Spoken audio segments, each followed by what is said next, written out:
Frères, vous êtes-vous déjà demandé comment savoir quand Dieu vous parle? C'est une question que beaucoup d'entre nous se posent, et aujourd'hui nous allons élucider ce mystère ensemble. Ce message pourrait être la réponse que vous cherchez depuis longtemps. Imaginez découvrir comment reconnaître la voix de Dieu dans votre vie, prendre des décisions avec confiance et vivre avec la certitude que vous suivez le bon chemin. Arrêtez-vous un moment et pensez. Si vous n'avez pas le temps d'écouter un message de Dieu pour vous, comme celui-ci, pourquoi d'autres aurez-vous du temps? C'est une occasion de renforcer votre foi et de trouver des réponses à vos questions les plus profondes. Ne laissez pas les distractions quotidiennes vous éloigner de ceux qui comptent vraiment. La présence de Dieu est un cadeau qui est ici et maintenant, attendant d'être découvert. Dans le message d'aujourd'hui, vous découvrirez comment écouter la voix de Dieu peut transformer votre vie. Préparez-vous pour un voyage de foi, d'espérance et de découverte que vous n'oublierez jamais. Allons ensemble sur ce chemin, en ayant confiance que Dieu a quelque chose de spécial réservé à chacun d'entre nous.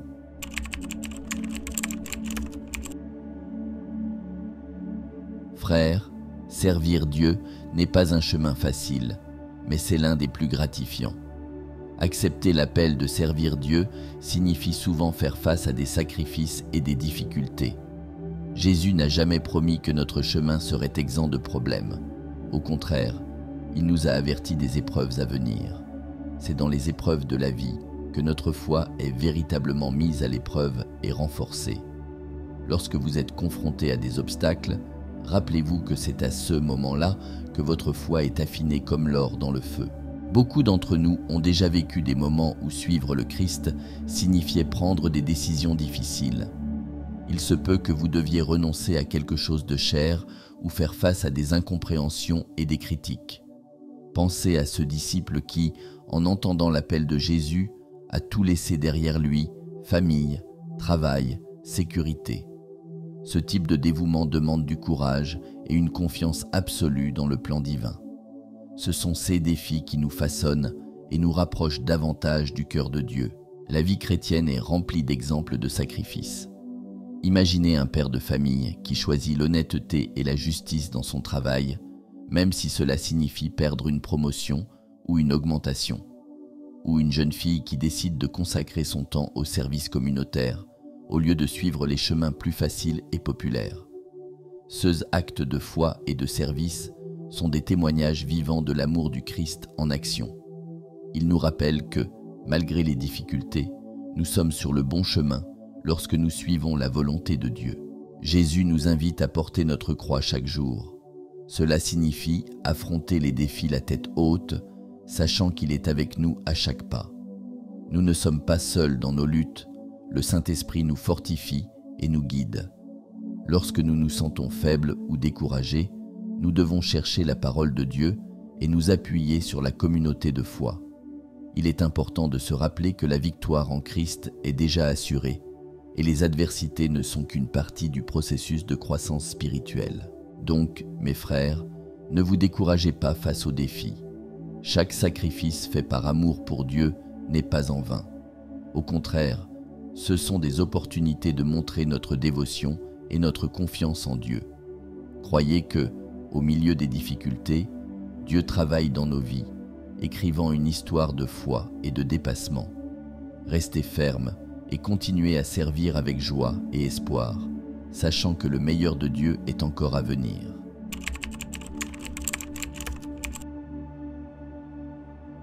Frères, c'est merveilleux de savoir que Dieu envoie de bonnes nouvelles dans nos vies. Dans sa sagesse infinie et son amour, il conçoit notre avenir de manière à ce que nous puissions prospérer, tant personnellement qu'en famille. Lorsque nous traversons des moments d'incertitude et de difficulté, il est essentiel de se rappeler que Dieu a des plans de paix et non de malheur, pour nous donner un avenir rempli d'espoir. Il écrit notre destin avec amour et soin, et avoir confiance en lui est la première étape pour expérimenter la plénitude de ces bonnes nouvelles. Jésus nous enseigne que, même dans les tribulations, nous pouvons trouver la main aimante de Dieu guidant nos pas. Il croit en un Dieu qui transforme nos larmes en joie et nos luttes en victoire. Pensez à ce moment où vous étiez perdu et avez trouvé une solution inattendue, un réconfort qui semblait venir de nulle part. Cela, mes frères, c'est Dieu qui travaille silencieusement, envoyant ses bonnes nouvelles lorsque nous en avons le plus besoin. Il y a de nombreux exemples pratiques de la manière dont Dieu envoie de bonnes nouvelles. Imaginez une famille confrontée à des difficultés financières. En prière et en foi, ils mettent leur confiance en Dieu et soudainement, une opportunité d'emploi surgit, une aide inattendue apparaît. Ce n'est pas une coïncidence, c'est la providence divine agissant dans leur vie. Dieu est un spécialiste pour transformer des situations adverses en témoignages puissants de sa grâce et de son amour. Je vous invite à réfléchir sur les domaines de votre vie où vous avez besoin de bonnes nouvelles. Est-ce dans la santé, les finances, les relations? Confiez ces préoccupations aux mains de Dieu et ayez confiance qu'il travaille déjà en votre faveur. Jésus nous rappelle que, en cherchant d'abord le royaume de Dieu et sa justice, toutes ces choses nous seront ajoutées. C'est une promesse qui apporte paix et sécurité à nos cœurs. Rappelez-vous que Dieu a toujours de bonnes nouvelles pour nous. Il écrit une histoire belle et unique pour chacun de nous, pleine d'espoir, d'amour et de but. Restez ferme dans la foi et laissez l'amour de Jésus-Christ illuminer chaque pas de votre chemin.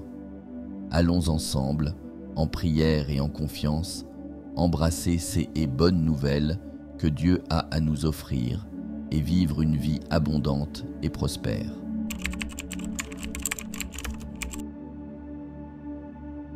Frères, nous savons tous que la vie semble plus facile lorsque nous disposons de ressources financières. Cependant, Jésus nous avertit que Dieu nous donne souvent des projets et des rêves qui dépassent nos ressources disponibles, nous forçant à dépendre continuellement de lui. Cette dépendance n'est pas un signe de faiblesse, mais une opportunité de renforcer notre foi et notre confiance dans le plan divin. Lorsque nous nous sentons incapables de réaliser quelque chose par nos propres moyens, c'est une invitation à permettre à Dieu de travailler puissamment et de manière surprenante dans nos vies. Considérez l'exemple des disciples de Jésus qui ont laissé leur filet de pêche pour suivre un appel plus grand.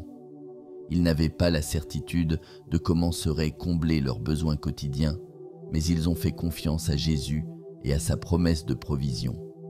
Ce type de foi est exigeant, mais essentiel pour notre marche chrétienne. Lorsque nous faisons face à des défis financiers, c'est une occasion de faire l'expérience du soin aimant de Dieu qui ne nous abandonne jamais. Il y a de nombreux témoignages de chrétiens qui, en dépendant de Dieu, ont vu des miracles se produire dans leur vie financière. Pensez à une mère célibataire qui, malgré les difficultés, fait confiance à Dieu pour subvenir aux besoins de ses enfants. Ou à un jeune homme qui ressent l'appel au ministère, même sans avoir les ressources nécessaires pour sa formation. Dans chacun de ces cas, la dépendance à Dieu a abouti à une provision inattendue, renforçant la vérité qu'il prend toujours soin de nous. Jésus nous invite à chercher d'abord le royaume de Dieu et sa justice, promettant que toutes les autres choses nous seront ajoutées. Cette promesse est un rappel puissant que nos priorités doivent être alignées avec la volonté de Dieu. Plutôt que de nous inquiéter de ces qui nous manquent, nous devons nous concentrer sur le service et faire confiance qu'il pourvoira à tous nos besoins. C'est un exercice quotidien de foi qui nous aide à grandir spirituellement et à comprendre plus profondément l'amour de Dieu. Donc, frères, je vous encourage à faire pleinement confiance à Dieu, même lorsque les ressources semblent limitées. La vraie foi se manifeste dans la dépendance totale à Dieu, sachant qu'il est fidèle et juste pour pourvoir à tous nos besoins. Restez ferme dans la foi et ayez confiance que Dieu travaille en votre faveur, écrivant une histoire de provision et d'abondance qui glorifie son nom.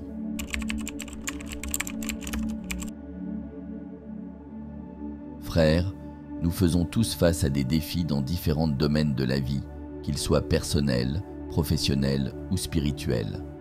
Ces moments de difficulté sont communs à tous, mais Jésus nous montre que la clé pour une vie légère et tranquille réside dans le fait de répondre à l'appel de Dieu et d'utiliser les dons qu'il nous a donnés.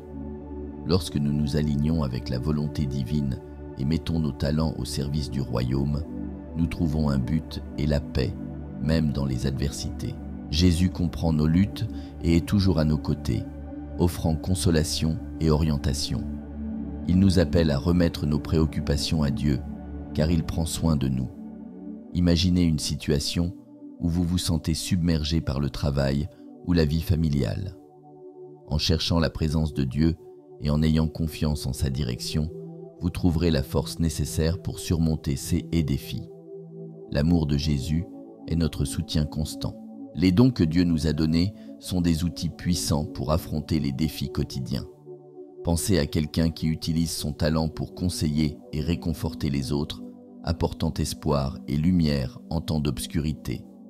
Ou celui qui, grâce à sa capacité de leadership, guide sa communauté vers la justice et l'amour chrétien. Lorsque nous utilisons nos dons pour servir Dieu et notre prochain, nous ne surmontons pas seulement nos propres défis, mais nous aidons aussi à alléger le fardeau des autres.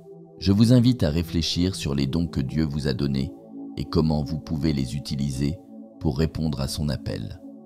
Demandez-vous, comment puis-je appliquer mes talents pour glorifier Dieu et aider mon prochain ? Cette introspection apporte non seulement de la clarté sur votre but, mais ouvre également des portes à de nouvelles opportunités de croissance spirituelle et personnelle. La vraie paix vient lorsque nous nous rendons au plan divin et laissons Dieu guider nos pas. Enfin, frères, rappelez-vous que chaque défi est une chance de grandir et de se rapprocher davantage de Dieu. Acceptez les adversités comme des opportunités pour renforcer votre foi et avoir plus confiance en Jésus-Christ. Il est toujours avec nous, prêt à nous soutenir et nous guider. Restez fermes, utilisez vos dons et répondez à l'appel de Dieu dans vos vies. La paix et la joie en Christ sont des récompenses éternelles pour ceux qui font confiance et obéissent au Seigneur.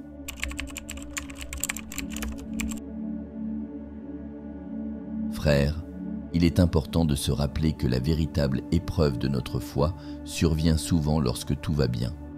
Lorsque nous traversons des difficultés, il est naturel de chercher Dieu et de crier à lui pour obtenir de l'aide. Cependant, lorsque la vie est paisible et prospère, notre foi est testée d'une manière différente.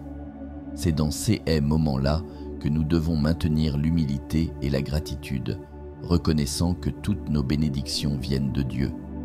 Jésus nous enseigne que, même dans l'abondance, nous devons louer Dieu et rester dépendants de lui. Pensez à quel point il est facile d'oublier Dieu lorsque nous ne rencontrons pas de problème. Lorsque tout va bien, nous pouvons devenir autosuffisants et négliger notre vie spirituelle. Mais c'est précisément dans ces moments que notre foi doit être plus forte. Nous devons nous rappeler que notre succès et notre bien-être sont des cadeaux de Dieu et non le fruit exclusif de nos propres efforts. La gratitude doit être une pratique constante, quelles que soient les circonstances. Un exemple pratique est l'histoire du roi David, qui, même en temps de grande prospérité, n'a jamais cessé de louer Dieu. Il reconnaissait que ses victoires et ses richesses venaient du Seigneur et gardait un cœur reconnaissant et humble. De la même manière, nous devons louer Dieu en toutes circonstances, gardant notre attention sur sa grâce et son amour. Cette attitude de louange constante nous aide à maintenir notre foi vivante et authentique. Je vous invite à réfléchir sur votre propre vie. Avez-vous pensé à remercier Dieu pour les bénédictions que vous avez reçues ? Avez-vous gardé l'humilité et la dépendance à Dieu, même dans les moments de prospérité ? La véritable épreuve de foi est d'être capable de louer et de dépendre de Dieu, non seulement dans les moments de besoin, mais aussi lorsque tout va bien. Cette pratique renforce notre spiritualité et nous garde proches de Jésus-Christ. Donc, frères, cultivez un cœur reconnaissant et louez Dieu en toutes circonstances. Ne laissez pas la prospérité affaiblir votre foi ou vous rendre indifférent à l'amour de Jésus. Au contraire, utilisez ces moments pour renforcer votre relation avec Dieu, en reconnaissant qu'il est la source de toutes les bénédictions. Restez ferme dans la foi, en louant et en remerciant Dieu pour tout ce qu'il a fait et continuera de faire dans vos vies.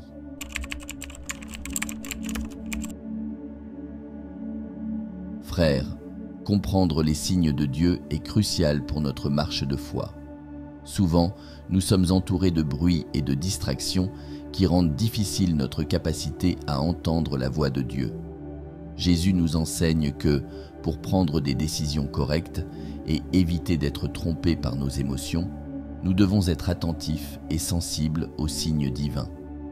Il nous parle de diverses manières, que eux soient par la parole de Dieu, par un conseil ami ou par un sentiment profond dans notre cœur. Imaginez un moment dans votre vie où vous avez dû prendre une décision importante. Parfois, nos émotions peuvent nous confondre, mais Dieu envoie toujours des signes clairs pour nous guider. Pensez à quand vous avez ressenti une paix inexplicable en faisant un choix difficile ou quand vous avez trouvé un passage biblique qui semblait parler directement à votre situation. Ce sont des exemples de la manière dont Dieu communique avec nous, offrant orientation et réconfort. Pour écouter la voix de Dieu, il est essentiel de consacrer du temps à la prière et à la méditation de la parole. Jésus se retirait fréquemment pour prier et chercher la volonté du Père. De la même manière, nous devons créer un espace tranquille dans nos vies où nous pouvons entendre Dieu sans interruption. La pratique régulière de la lecture biblique et de la prière nous aide à mieux discerner sa voix au milieu du tumulte quotidien. Je vous invite à réfléchir sur la façon dont vous pouvez améliorer votre capacité à écouter la voix de Dieu. Demandez-vous, est-ce que je consacre suffisamment de temps pour écouter Dieu ? Est-ce que je laisse mes préoccupations et mes émotions perturber ma connexion avec lui ? En posant ces questions, vous pouvez découvrir les domaines sur lesquels vous devez vous concentrer davantage et rechercher une relation plus profonde avec Dieu. Il est toujours prêt à nous parler, il suffit d'être disposé à écouter. Donc, frères, ne sous-estimez pas l'importance d'écouter la voix de Dieu dans vos vies. Il nous guide, nous réconforte et nous dirige vers le bon chemin.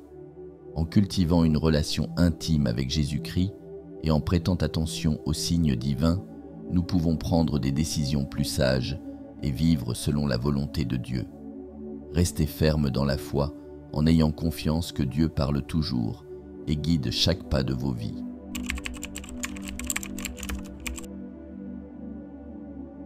Frères, l'histoire de Balaam nous offre des leçons précieuses sur l'importance d'obéir à Dieu et les conséquences de laisser nos émotions brouiller la voie divine.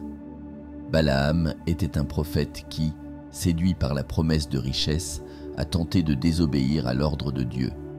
Même après que Dieu ait clairement indiqué qu'il ne devait pas maudire le peuple d'Israël, Balaam a permis à son désir de récompense matérielle d'obscurcir le message divin. Cette histoire nous avertit des dangers de suivre nos propres désirs au lieu de la volonté de Dieu. Lorsque Balaam a décidé de suivre son propre chemin, Dieu a envoyé un ange pour bloquer sa route. Ce n'est que par l'intervention miraculeuse de son ânesse que Balaam a réalisé l'erreur de ses voies. Cet événement nous rappelle que Dieu, dans sa miséricorde, essaie souvent de nous ramener sur le bon chemin, même lorsque nous sommes aveuglés par nos propres émotions et ambitions. L'humilité pour reconnaître ces signes est cruciale pour éviter des conséquences douloureuses. Dans notre vie quotidienne, nous pouvons nous retrouver dans des situations similaires. Peut-être sommes-nous tentés de prendre des décisions qui semblent avantageuses à court terme, mais qui vont à l'encontre des enseignements de Jésus-Christ. Nous pouvons nous tromper en pensant que nos choix sont alignés avec la volonté de Dieu, alors qu'en réalité, nous sommes guidés par nos propres désirs. L'histoire de Balaam nous enseigne à toujours rester attentifs et à chercher confirmation dans la parole de Dieu avant d'agir. Je vous invite à réfléchir sur les domaines de votre vie où vous pouvez laisser vos émotions guider vos décisions. Écoutez-vous la voix de Dieu ou suivez-vous vos propres intérêts ? Demandez-vous, est-ce que je cherche vraiment la volonté de Dieu ou suis-je influencé par des désirs personnels ? Cette introspection peut révéler où vous devez ajuster votre focus et chercher plus de proximité avec Dieu. Jésus nous appelle à vivre selon la parole de Dieu, et cette obéissance apporte une véritable paix et prospérité. Donc, frères, Apprenons de l'histoire de Balaam l'importance d'obéir à Dieu et de ne pas nous laisser tromper par nos émotions. En nous soumettant à la volonté divine et en suivant ce signe, nous évitons les conséquences douloureuses de la désobéissance et vivons en harmonie avec le plan de Dieu pour nos vies. Restez fermes dans la foi, en cherchant toujours l'orientation de Jésus-Christ et en ayant confiance qu'il nous guidera sur le bon chemin. Mes chers frères, si ce message a touché votre cœur et apporté du soulagement ou de l'espoir, je vous demande humblement de faire votre part. Laissez un commentaire ci-dessous en bénissant vos frères. Rappelez-vous, chaque mot d'amour que vous partagez peut être le miracle que quelqu'un attendait. Beaucoup de ceux qui regarderont ce message cherchent une lumière, un signe. Ne sous-estimez pas le pouvoir de vos paroles. Elles peuvent être cette lumière, cet espoir, elles peuvent sauver quelqu'un. Créons ensemble une chaîne d'amour et de bonté. Je compte sur vous. Laissez un message d'amour ci-dessous pour ceux qui le liront par la suite. Et n'oubliez jamais, tout ce que vous semez dans le cœur des autres fleurira dans le vôtre. Que Dieu nous bénisse abondamment. Amen.